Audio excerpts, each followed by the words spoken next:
Halo teman-teman semuanya, selamat pagi, selamat siang, selamat sore, dan selamat malam. Apa kabar kalian semua? Semoga sehat selalu dan berbahagia, serta semua urusannya lancar. Baik, di video kali ini saya akan membahas tentang bagaimana cara menghadapi debt collector pinjol. Baik yang neror lewat online seperti lewat WA, lewat SMS, email, dan teleponan langsung, maupun debt collector lapangan pinjol yang langsung datang ke rumah Anda atau berkunjung ke rumah Anda.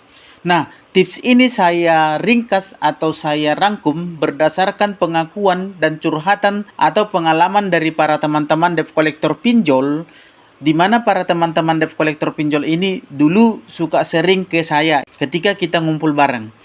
Karena ketika masih bekerja dulu, saya banyak teman dari divisi debt collector. Dan para teman-teman debt collector ini suka berkeluh kesah tentang pekerjaan mereka di lapangan. Nah, tentunya pengalaman-pengalaman dan keluh kesah mereka ini akan sangat berguna sekali buat kalian yang sedang galbay. Terlebih kalian yang bingung tentang bagaimana caranya untuk mengatasi atau menghadapi teroran penagihan dari para debt collector pinjol, terutama debt collector yang mau datang ke rumah Anda. Nah, dengan mengetahui pengalaman-pengalaman dan keluh kesah mereka ini, kalian akan tahu apa yang akan kalian perbuat dan bagaimana sikap dan tingkah laku kalian untuk menghadapi teroran para debt collector ini supaya mereka jerak atau malas untuk meneror kalian atau untuk menagih kalian. Karena dengan cara itu bisa membantu mengurangi untuk kalian tidak stres. Jadi kalian akan paham posisi dan keadaan debt collectornya. Dan kalian tentu bisa memanfaatkan situasi tersebut karena kalian sudah memahami akan kondisi para debt collectornya. Tapi sebelum kita lanjutkan pembahasan kita ini, saya mau mengundang teman-teman untuk join ke grup Facebook P3N. Di mana grup ini adalah grup yang disiapkan khusus untuk Anda untuk saling berbagi info, saling sharing, saling menguatkan, dan saling berbagi pengalaman antara sesama pengguna grup. Tujuannya supaya mental Anda semakin kuat dan Anda semakin mantap untuk tetap galbay. Jadi tidak setengah-setengah ya. Supaya nanti kalian lewat grup ini bisa saling support, bisa saling menguatkan dan saling mendukung satu sama lain. Sehingga mental kalian akan terbangun, mental kalian akan kuat lewat grup ini. Dan jangan lupa ya, ini yang paling penting untuk teman-teman. Mulai bulan Januari 2025 nanti, kita akan adakan berbagi rezeki lewat kuis ataupun undian yang akan diadakan setiap bulannya. Bahkan kalau boleh nanti, kalau dananya sudah cukup, kita akan adakan setiap minggunya. Dan saya berharap akan ada banyak pemenang dengan hadiah uang tunai sampai jutaan rupiah di grup ini. Jadi jangan sampai teman-teman ketinggalan. Mudah-mudahan lewat grup ini nanti akan banyak yang terbantu ya teman-teman. Silahkan join lewat link yang ada di kolom komentar video ini, atau lewat link yang ada di kolom deskripsi video ini, atau lewat link yang ada di bio akun Maro Channel ini. Tapi mohon maaf, bagi debt collector dan jasa penipuan lainnya seperti jasa backup data, jasa backup debt collector, jasa hapus data, dan lain sebagainya, tidak diizinkan untuk masuk ke grup ini karena Anda tidak dibutuhkan di sini. Jika ketahuan, saya akan langsung keluarkan Anda dan blokir Anda dari grup ini. Oke, kita lanjut. Selamat berjumpa kembali dengan saya Maro di Maro Channel. Pada video kali ini saya akan bocorkan langsung tentang bagaimana cara menghadapi teroran penagihan debt collector pinjol, baik yang online, WA, SMS, atau email, bahkan teleponan langsung, maupun debt collector yang langsung datang ke rumah Anda. Nah, untuk yang online, yaitu WA, SMS, atau teleponan, cara menghadapinya adalah diabaikan, dicuekin. Menurut pengakuan dari para teman-teman debt collector pinjol, hampir 80% dari teman-teman debt collector pinjol yang curhat ke saya, mereka mengakui bahwa nasabah yang cuek itu dan abai terhadap pesan penagihan yang dikirimin lewat WA, SMS, atau email tadi, bahkan teleponannya pun dicuekin, mereka akan kesampingkan dulu nasabah yang seperti ini. Kenapa? Karena menurut mereka, nasabah-nasabah seperti ini adalah nasabah-nasabah yang tidak akan bayar. nasabah-nasabah yang tidak akan takut dengan mereka. Kenapa? Ya karena menurut mereka nasabah seperti ini tidak mempan diteror. Nasabah seperti ini tidak mempan diancam dengan ancaman apapun. Bahkan dimaki-maki sekalipun, nasabah ini hanya akan diam. Jadi nasabah yang begini, ya, mereka bisa bilang nasabah ini adalah nasabah pasrah. Dan debt collector tidak suka dengan nasabah yang pasrah. Mereka malas berhadapan dengan nasabah yang seperti ini, nasabah yang tidak peduli dengan apapun yang mereka sampaikan. Itu alasan yang pertama. Alasan yang kedua, nasabah seperti ini atau nasabah jenis ini adalah nasabah yang cenderung berani. Seumpamanya pun didatangi, nasabah ini tidak akan takut. Jadi menurut pengalaman mereka, nasabah yang cuek itu biasanya nasabah yang sudah paham aturan dan peraturan. Kenapa? Ya karena ketika diancam akan didatangi, diancam akan dilaporkan, bahkan diancam dengan foto-foto editan pun yang ada gambar polisinya, gambar editan yang seolah-olah timnya sedang menuju ke tempat nasabahnya dan ada foto aparatnya di sana. Nah, nasabah ini tidak akan goyah dengan foto-foto seperti ini. Mereka tidak akan takut sama sekali. Bahkan kadang sebagian nasabah ini malah nantangin debt collectornya untuk datang. Nah biasanya kalau debt collector itu ditantangin, mereka akan berpikir 2 kali untuk datang. Dan gilanya lagi, ada yang malah nasabah ini hanya membalas dengan emot ketawa yang panjang. Coba Anda di posisi debt collectornya, kesal enggak? Sementara Anda tidak bisa berbuat apa-apa karena nasabahnya paham dan tahu tentang aturan dan peraturan mengenai hutang piutang. Nah, ini bisa jadi nasabah yang benar-benar paham peraturan hutang piutang ini adalah nasabah yang mereka ini tidak takut ya. Mereka ini tidak takut lagi. Jadi percuma debt collectornya mau ngomong apapun, mau bagaimanapun, mau ngelakuin apapun, nasabah ini akan diam saja dan santai aja. Bahkan kemungkinan nasabah ini menunggu supaya debt collectornya melakukan kesalahan. Nah, inilah yang ditakuti oleh para debt collector ini. Karena tidak sedikit debt collector yang bermasalah dengan nasabah yang paham akan hal itu. Bahkan kalaupun dikunjungin, nasabah ini tidak akan takut. Justru nasabah ini akan cenderung menasehati. Bahkan mengatakan bahwa kita harus bertobat. Coba Anda bayangkan, bagaimana kita bisa memaksa nasabah atau ngancam nasabah yang begini. Bisa-bisa nanti kita ya diguruin, diomelin, bahkan jengkelnya lagi, nasabah ini malah menasehati kita supaya kita cari pekerjaan yang lain. Dengan mengatakan, carilah pekerjaan lain. Jangan Anda cari pekerjaan yang membuat orang susah. Nanti Anda kena sumpah serapah, Anda makin susah. Coba Anda pikir bagaimana Anda bisa hidup tenang sementara setiap hari Anda makan sumpah serapah orang-orang yang susah. Seperti itu contohnya ya. Dan sudah beberapa teman yang dari debt collector ini bercerita ke saya kena mental dengan nasabah yang seperti itu ya. Dengan ucapan-ucapan mereka yang benar-benar ya mungkin karena tekanan keadaan benar-benar seolah-olah itu dari hati mereka sehingga omongan mereka menembus langsung ke jantung si debt collectornya. Ini teman-teman seperti ini sering curhat ke saya, sepertinya mereka ini kesal, ya takut dan mereka merasa bersalah tapi mereka harus menjalankan pekerjaan mereka.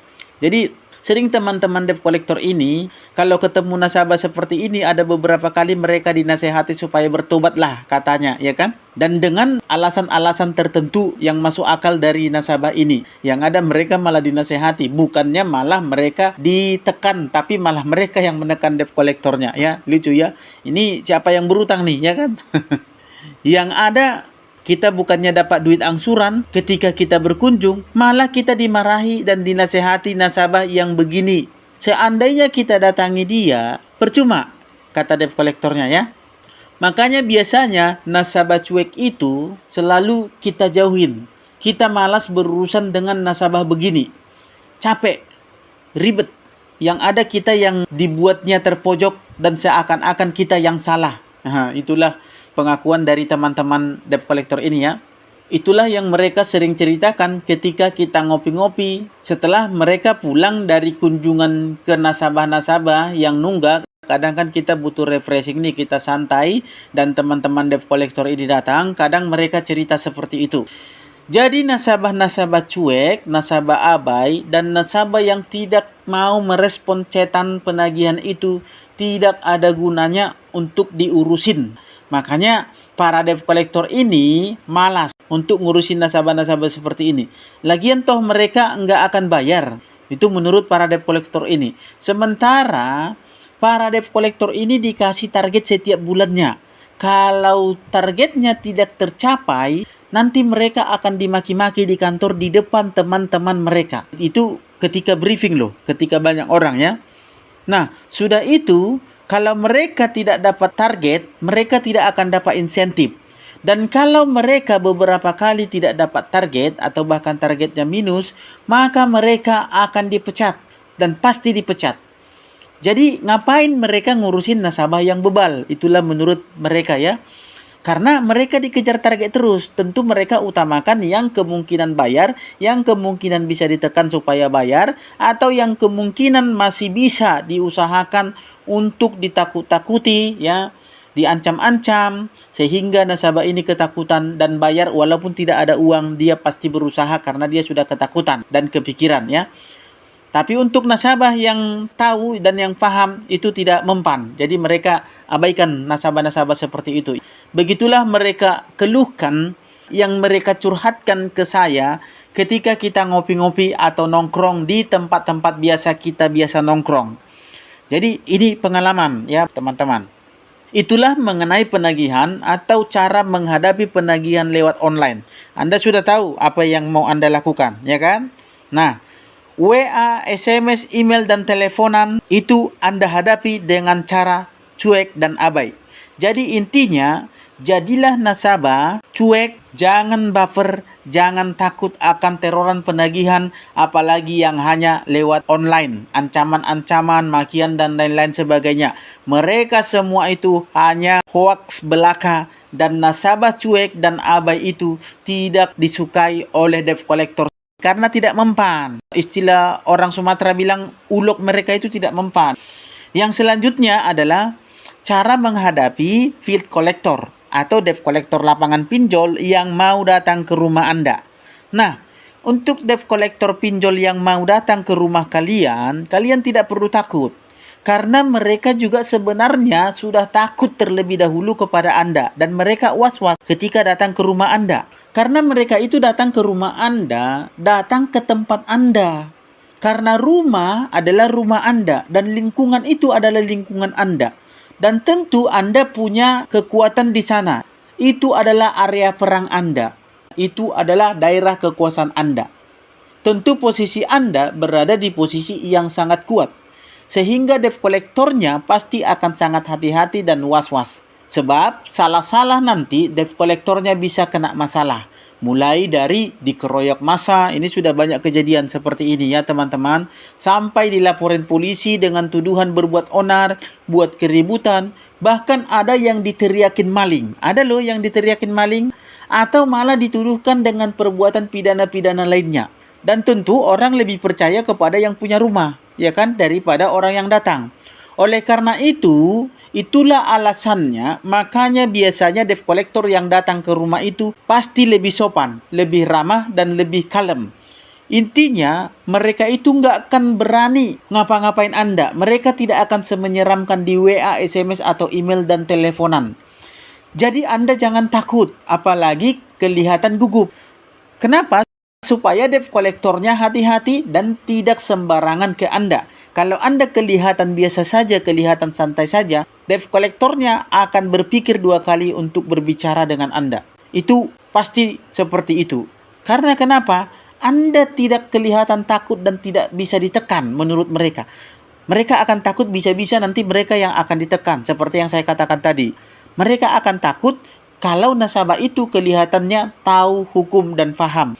Nah, berikut ini adalah hal-hal yang perlu Anda lakukan ketika debt collector mau datang ke rumah Anda. Yang pertama, siapkan alat perekam Anda untuk merekam supaya kalau debt collectornya nanti macam-macam, Anda sudah ada alat bukti, ya, alat bukti rekaman untuk melaporkan debt collectornya. Dan biasanya debt collector sangat takut dengan yang namanya kamera. Tapi debt collectornya tidak akan bisa ngomong karena rumah-rumah Anda. Masa Anda tidak bisa kamera di rumah Anda? Tidak bisa ngapa-ngapain di rumah Anda? Anda diatur orang? Kan tidak mungkin, ya kan? Nah, itulah yang mereka takutkan. Karena salah-salah mereka nanti bisa habis. Yang kedua, tanyakan semua identitas atau kelengkapan data-data mereka. Seperti tanda pengenal, surat tugas, sertifikat profesi penagihan, ya kan? Dan KTP-nya. Sesuaikan semuanya surat-surat tadi itu dengan KTP-nya. Cek nama antara KTP dan kelengkapan data-datanya tadi. Supaya jangan ada yang berbeda. Pastikan namanya semuanya sesuai dan segaris. Karena bisa saja yang datang itu bukan debt collector aslinya. Dan ini sering terjadi ya teman-teman. Bisa saja yang datang itu adalah debt collector freelancer. Debt collector abal-abal. Kalau salah satu tidak ada atau ada surat-surat yang beda namanya, nggak sesuai dengan nama di KTP tadi, suruh debt collectornya pulang, ya, nggak usah layani. Katakan kepada debt collectornya, ini adalah masalah hutang, jadi masalah hutang itu adalah masalah ranah pribadi. Jadi saya tidak mau bahas masalah hutang dengan sembarangan orang. Jadi saya harap kalian maklum dan paham, dan saya yakin kalian mengerti apa yang saya katakan. Tolong lengkapi dulu data-data kalian. Anda balik lagi ke sini, baru saya mau melayani Anda dan membahas masalah hutang piutang saya. Kalau tidak, maaf, saya tidak mau membahasnya. Katakan begitu, ya. Jika mereka tidak mau pergi debt collectornya, Anda ancam saja Anda akan laporkan mereka ke RT atau RW bahwa ada orang di rumah Anda, ada orang yang datang ke rumah Anda untuk bikin onar atau bikin ribut. Anda punya alasan untuk itu, yaitu data-datanya tadi tidak jelas. Tidak mungkin orang yang data-datanya tidak jelas itu dibela. Kalau datanya lengkap, Anda persilahkan mereka bicara. Persilahkan mereka menyampaikan maksud dan tujuannya. Apa maksud dan tujuan kedatangan mereka. Nah, setelah mereka menjelaskan panjang lebar, Anda katakan dengan tegas atau Anda tegaskan kepada mereka bahwa sekarang ini keuangan sedang susah. Bukannya saya tidak mau bayar, tapi memang duit itu sedang tidak ada. Dan kalau ada, nanti duitnya pasti akan segera saya bayarkan. Bilang begitu ke debt collectornya. Tapi ingat ya teman-teman, jangan pernah janjikan kapan mau bayar, sekalipun dipaksa oleh debt collectornya, supaya Anda tidak dituntut nantinya karena sudah berjanji. Jadi itu yang perlu teman-teman lakukan. Jangan takut, jangan gentar, jangan bingung, jangan bimbang. Semua masalah bisa diatasi asal kita paham cara dan strategi untuk mengatasinya. Nggak ada yang susah kok ketika kita galbah itu ya teman-teman. Jadi itu yang perlu teman-teman pahami dan lakukan. Tetap semangat untuk galbay. Jangan pernah kendor semangatmu. Utamakan kepentingan keluarga. Jangan sampai keluargamu berantakan, anak-anakmu menderita hanya karena tidak ada uang atau ekonomi Anda sedang sulit sekarang ini. Jadi utamakan kepentingan keluarga. Kalau ada uang nanti baru bayar utang. Oke. Semoga bermanfaat teman-teman, Bapak Ibu sekalian. Dan akhir kata saya ucapkan salam sahabat.